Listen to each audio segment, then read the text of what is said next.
प्रधानमंत्री, मुख्यमंत्री, सांसद, विधायक, पार्षद, सरपंच सभी के पेंशन हो बंद।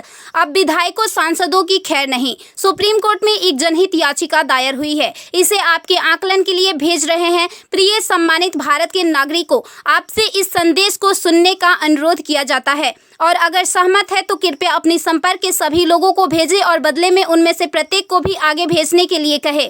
3 दिनों में पूरे भारत में यह संदेश होना चाहिए।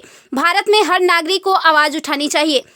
2018 का सुधार अधिनियम। सांसदों को पेंशन नहीं मिलनी चाहिए क्योंकि राजनीति कोई नौकरी या रोजगार नहीं बल्कि एक निःशुल्क सेवा है।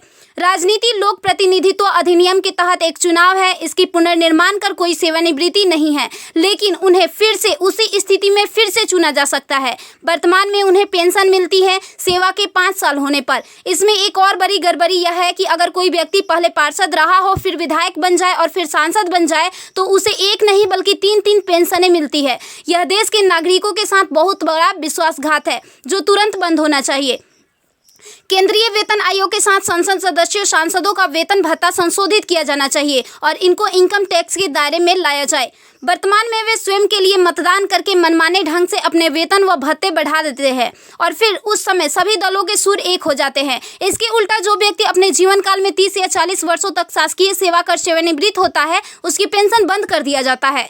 सांसदों को अपनी वर्तमान स्वास्थ्य देखभाल प्रणाली त्यागनी चाहिए और भारतीय जन स्वास्थ्य के समान स्वास्थ्य देखभाल प्रणाली में भाग लेना चाहिए।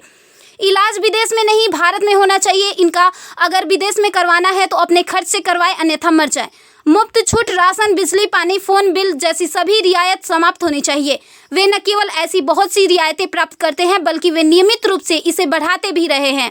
अपराधी नेताओं को चुनाव लड़ने से रोका जाए। संदिग्ध व्यक्तियों के साथ दंडित रिकॉर्ड, आपराधिक आरोप और दृढ़ संकल्प अतीत या वर्तमान को संसद से प्रतिबंधित किया जाना चाहिए। कार्यालय में राजनेताओं के कारण होने वाली वित्तीय हानि उनके परिवारों, नामांकित व्यक्तियों, संपत्तियों से वसूल की जानी चाहिए।